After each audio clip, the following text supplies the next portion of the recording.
जय महाकाल। 13 जुलाई 2025 रविवार का विस्तृत पंचांग और आपके लिए विशेष मार्गदर्शन।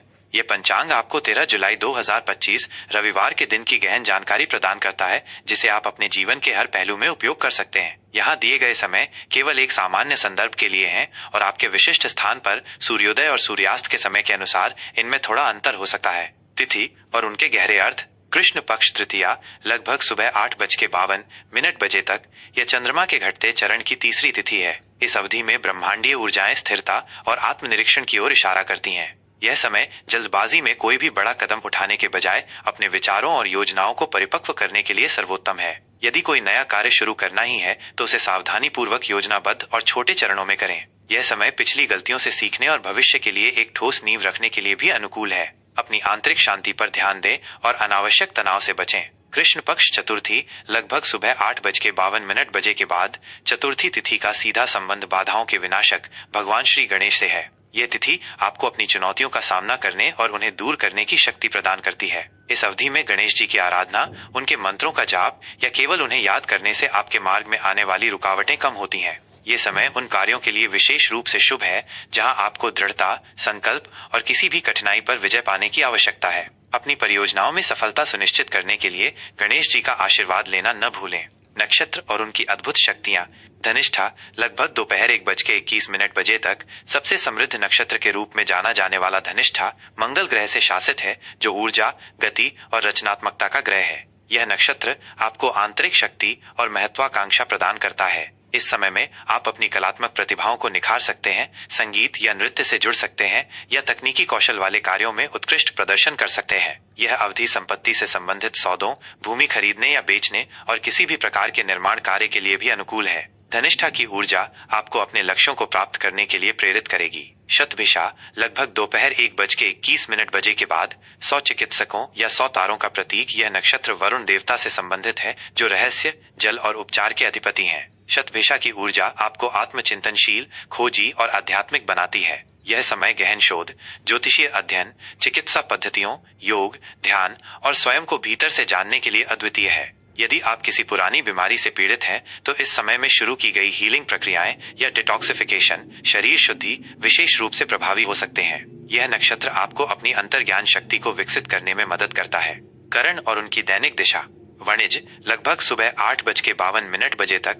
यह एक व्यापार करण है जो धन संबंधी लेन देन, क्रय विक्रय और व्यापारिक सौदों के लिए अत्यधिक शुभ है। इस अवधि में किए गए व्यावसायिक निर्णय और वित्तीय निवेश लाभदायक सिद्ध हो सकते हैं। विष्टि भद्रा लगभग रात 9:27 तक।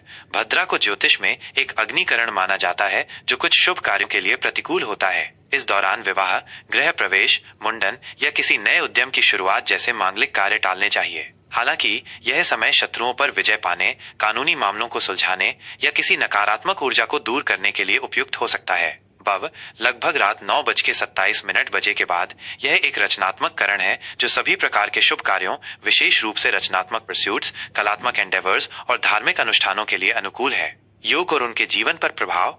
विषकुंभ लगभग सुबह 8:14 तक। इस योग का अर्थ बाधाओं का घड़ा है। इस दौरान किसी भी महत्वपूर्ण या नए कार्य की शुरुआत से बचना चाहिए, क्योंकि इसमें अनावश्यक बाधाएं या विलंब आ सकते हैं। धैर्य और संयम इस समय के महत्वपूर्ण गुण हैं। प्रीति लगभग सुबह 8:14 के बाद। प्रीति का अर्थ है प्रेम, स्नेह और जुड़ाव। यह एक अत्यंत शुभ योग है जो संबंधों को मजबूत करने, नए रिश्ते बनाने, प्रेम प्रस्ताव रखने या वैवाहिक चर्चाओं के लिए आदर्श है। इस दौरान किए गए धार्मिक कार्य, दान पुण्य और परोपकारी कार्य भी विशेष रूप से फलदायी होते हैं, क्योंकि यह योग आपके हृदय में सकारात्मकता और सद्भाव भरता है।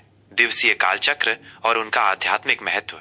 सूर्योदय लगभग सुबह 5:54 और सूर्यास्त लगभग शाम 7:22। सूर्योदय नई शुरुआत, आशा और ऊर्जा का प्रतीक है। इस समय स्नान करके सूर्य को अर्घ्य देना और दिन की शुरुआत सकारात्मक विचारों के साथ करना अत्यंत शुभ होता है। सूर्यास्त दिन के अंत और विश्राम का समय है, जब आप अपने दिन भर के कार्यों का आकलन कर सकते हैं और शांतिपूर्वक रात्रि विश्राम की तैयारी कर सकते हैं। चंद्रोदय लगभग रात 9:59 12 जुलाई को और चंद्रास्त लगभग सुबह 8:52 14 जुलाई को। चंद्रमा मन, भावनाओं और जल तत्वों का स्वामी है। चंद्रोदय और चंद्रास्त के समय आपकी भावनात्मक स्थिति और मानसिक शांति पर गहरा प्रभाव पड़ता है। यह समय आत्मचिंतन, ध्यान और भावनात्मक संतुलन प्राप्त करने के लिए उत्तम है। चंद्रमा की कलाएं हमारे जीवन में उतार चढ़ाव को भी दर्शाती हैं। सांस्कृतिक और पंचांगीय संदर्भ। विक्रम संवत 2082 क्रोधी यह उत्तरी भारत में प्रचलित चंद्र सौर कैलेंडर का नाम है। क्रोधी संवत्सर का नाम उस वर्ष के सामान्य स्वभाव को दर्शाता है जिसमें कभी कभी लोगों में असंतोष या अशांति की प्रवृत्ति देखी जा सकती है। यह हमें यह याद दिलाता है कि हमें अपने भीतर शांति बनाए रखने का प्रयास करना चाहिए। शक संवत 1947 पार्थिव यह भारत का आधिकारिक राष्ट्रीय कैलेंडर है जो वैज्ञानिक गणनाओं पर आधारित है। माह आषाढ़, पूर्णिमांत, ज्येष्ठ, अमावस्यांत यह हिंदू चंद्र कैलेंडर के अनुसार महीने को दर्शाता है। विभिन्न क्षेत्रीय पंचांगों के अनुसार यह अंतर हो सकता है, जहां कुछ पूर्णिमा को महीने का अंत मानते हैं और कुछ अमावस्या को। शुभ और अशुभ समय। सामान्य मार्गदर्शन। शुभ मुहूर्त, सकारात्मक ऊर्जा का प्रवाह। ये वे समय हैं जब ब्रह्मांडीय ऊर्जाएं आपके प्रयासों का सर्वाधिक समर्थन करती हैं। ब्रह्म मुहूर्त, आध्यात्मिक साधना, ध्यान, पढ़ाई और आत्मविकास के लिए सबसे उत्तम समय। यह आपके मन को शांत और केंद्रित रखता है। अभिजित मुहूर्त, दिन का सबसे शक्तिशाली और लगभग हर शुभ कार्य के लिए आदर्श समय। इस दौरान किए गए कार्य सफल होते हैं। विजय मुहूर्त, यह नाम से ही स्पष्ट है, किसी भी चुनौती पर विजय पाने और शत्रु पर जीत हासिल करने के लिए यह एक उत्कृष्ट समय है। गोधूली मुहूर्त, शाम का ये समय देवताओं की पूजा, दीपक जलाने और घर में सुख शांति का वातावरण बनाने के लिए शुभ है। अमृतकाल, यह समय अत्यंत शुभ और पवित्र माना जाता है। इस दौरान शुरू किए गए कार्य लंबे समय तक फलदायी होते हैं और आपको अमृत जैसे परिणाम देते हैं। अशुभ मुहूर्त, नकारात्मक ऊर्जा का समय। इन समयों में किसी भी नए या महत्वपूर्ण कार्य को शुरू करने से बचना चाहिए। राहुकाल, यह ज्योतिष में सबसे अधिक अशुभ माना जाता है। इस दौरान यात्रा, महत्वपूर्ण व्यापारिक सौदे या कोई भी नया शुभ कार्य शुरू करने से बचें। यमगंड, यह भी अशुभ समय है। इस दौरान यात्रा और शुभ कार्यों से बचना चाहिए क्योंकि यह अप्रत्याशित बाधाएं ला सकता है। गुलिक काल, इस दौरान शुरू किए गए कार्य अक्सर दोहराए जाते हैं, इसलिए इसमें शुभ कार्यों को शुरू करने से बचें। यह विशेष रूप से उन चीजों के लिए है जिन्हें आप जीवन में बार बार नहीं दोहराना चाहते। दुर्मुहूर्त, यह समय तनाव और विघ्न ला सकता है, इसलिए इसमें महत्वपूर्ण निर्णय लेने या कोई भी नया कार्य शुरू करने से बचें। भद्रा, जैसा कि ऊपर बताया गया है, भद्रा में शुभ कार्य पूरी तरह वर्जित होते हैं। यह समय सावधानी बरतने का है। दिशा शूल, पश्चिम दिशा, इस दिन पश्चिम दिशा में यात्रा करने से बचना चाहिए क्योंकि ये बाधाएं या प्रतिकूल परिणाम दे सकता है। यदि यात्रा अत्यंत आवश्यक हो तो घर से निकलने से पहले थोड़ी मात्रा में दही या गुड़ का सेवन करें या यात्रा की शुरुआत में कुछ कदम विपरीत दिशा पूर्व में चलें और फिर अपनी इच्छित दिशा में आगे बढ़ें। मिथुन राशि का दैनिक राशिफल 13 जुलाई 2025 रविवार। जय महाकाल। मिथुन राशि के मेरे प्रिय जातकों, 13 जुलाई 2025 रविवार का ये दिन आपके लिए संचार, गतिशीलता और नई जानकारियों से भरा रहने वाला है। बुध द्वारा शासित आपकी राशि के लिए ये दिन मानसिक उत्तेजना, सामाजिक मेलजोल और बहुमुखी प्रतिभा को प्रदर्शित करने का अवसर प्रदान करेगा। हालांकि आपको अपनी ऊर्जा को बिखेरने से बचना होगा और एक समय में एक ही चीज पर ध्यान केंद्रित करने का प्रयास करना होगा। आपकी सामान्य स्थिति और आंतरिक ऊर्जा का प्रवाह आज का दिन आपके लिए मानसिक रूप से सक्रिय और गतिशील रहेगा। आपके मन में नए नए विचार कौंधेंगे और आप एक साथ कई चीजों में रुचि ले सकते हैं। आप लोगों से जुड़ने, बातचीत करने और नई जानकारी हासिल करने के लिए उत्सुक रहेंगे। आपकी विनोद प्रियता और आकर्षक व्यक्तित्व आज आपको सामाजिक रूप से लोकप्रिय बनाएगा। आप जल्दी से परिस्थितियों के अनुकूल ढल जाएंगे और बदलावों को आसानी से स्वीकार करेंगे। हालांकि आपकी ये बहुमुखी प्रतिभा कभी कभी अस्थिरता या एकाग्रता की कमी का कारण बन सकती है। एक समय में बहुत सारी चीजें करने की कोशिश करने से बचें क्योंकि इससे आप थक सकते हैं या कोई भी कार्य ठीक से पूरा नहीं कर पाएंगे। अपनी ऊर्जा को सही दिशा में केंद्रित करने का प्रयास करें। आपका स्वास्थ्य और शारीरिक संतुलन बनाए रखने के लिए मार्गदर्शन। स्वास्थ्य के मोर्चे पर आज आप मानसिक रूप से सक्रिय रहेंगे, लेकिन शारीरिक रूप से थोड़ी बेचैनी महसूस कर सकते हैं। आपकी नसें थोड़ी तनाव में आ सकती हैं, इसलिए अत्यधिक कैफीन या स्क्रीन टाइम से बचें। हाथ, कंधे या श्वसन प्रणाली से संबंधित हल्की परेशानी हो सकती है। अपने फेफड़ों की देखभाल करें और प्रदूषित वातावरण से बचें। आज ध्यान या हल्की सांस लेने वाली कसरत करना आपके लिए फायदेमंद होगा क्योंकि ये आपके तंत्रिका तंत्र को शांत करेगा। पर्याप्त नींद लेना और अपने दिमाग को आराम देना भी महत्वपूर्ण है। अपनी ऊर्जा को सही ढंग से चैनलाइज करने के लिए हल्की शारीरिक गतिविधि या योग का सहारा लें।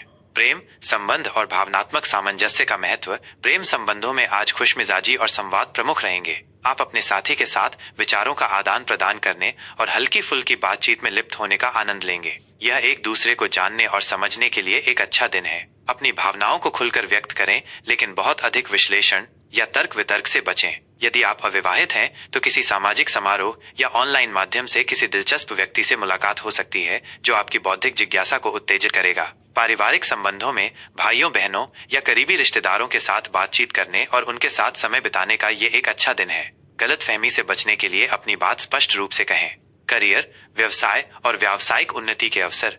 कार्य क्षेत्र में आज आपकी संचार कौशल और बौद्धिक क्षमता आपको लाभ दिलाएगी। आप प्रस्तुतियों, बैठकों या बातचीत में उत्कृष्ट प्रदर्शन करेंगे। नए विचार प्रस्तुत करने और अपनी बहुमुखी प्रतिभा का प्रदर्शन करने के लिए यह एक अच्छा दिन है। मल्टीटास्किंग करने की आपकी क्षमता आज आपके काम आएगी, लेकिन ये सुनिश्चित करें कि गुणवत्ता बनी रहे। सहकर्मियों के साथ बातचीत में स्पष्टता बनाए रखें। व्यवसाय से जुड़े जातकों के लिए आज नए अनुबंधों या साझेदारी के अवसर मिल सकते हैं। ये अवसर आपकी सोच को गति देंगे और आपके व्यापार के विस्तार में मदद कर सकते हैं। बातचीत करते समय सावधान रहें और सभी शर्तों को ध्यान से समझें। जल्दबाजी में कोई भी समझौता न करें। आपकी आर्थिक स्थिति और वित्तीय प्रबंधन की रणनीति। आज आपकी आर्थिक स्थिति सामान्य रहेगी। आप आय के नए स्रोत तलाशने या अपने वित्त को बेहतर ढंग से प्रबंधित करने के बारे में सोच सकते हैं। यह बजट बनाने, निवेश की समीक्षा करने या किसी वित्तीय सलाहकार से बात करने के लिए एक अच्छा दिन है। हालांकि आपकी अस्थिर प्रवृत्ति के कारण अनावश्यक या आवेगपूर्ण खर्च करने से बचें, खासकर गैजेट्स या यात्रा पर। जल्दबाजी में कोई बड़ा वित्तीय जोखिम न लें। भविष्य के लिए बचत करने पर ध्यान केंद्रित करें और अपनी वित्तीय योजना में लचीलापन बनाए रखें। आज उधार देने या लेने से बचें जब तक कि ये बिल्कुल आवश्यक न हो। आज के लिए शुभ रंग हरा, जो बुद्ध से संबंधित है और विकास व संतुलन लाता है। पीला, जो खुशी और बौद्धिक स्पष्टता लाता है। आज के लिए शुभ अंक 5, जो बुद्ध से संबंधित है और संचार व बहुमुखी प्रतिभा दर्शाता है।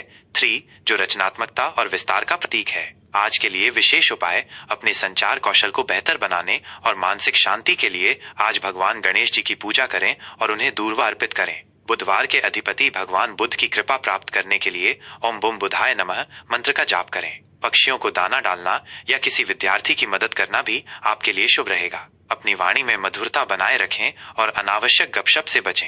आज का विचार, आपकी मिथुन राशि की बौद्धिक क्षमता आपको असीमित संभावनाएं देती है, लेकिन अपनी ऊर्जा को केंद्रित करना और एक समय में एक ही चीज पर ध्यान देना आपको सच्ची सफलता दिलाएगा।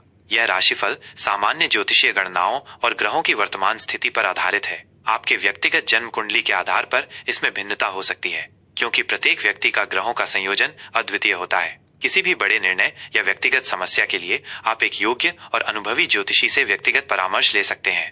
प्रिय दर्शकों, हमें उम्मीद है कि यह विस्तृत पंचांग और दैनिक मार्गदर्शन आपके जीवन में सकारात्मकता और स्पष्टता लाएगा। ज्योतिष और सनातन धर्म से जुड़ी ऐसी ही ज्ञानवर्धक जानकारियों के लिए हमारे चैनल को लाइक करना न भूलें। इस वीडियो को अपने दोस्तों और परिवार के साथ शेयर करें और सबसे महत्वपूर्ण, हमारे चैनल को सब्सक्राइब करें ताकि आप ऐसे महत्वपूर्ण अपडेट्स कभी मिस न करें। जय महाकाल।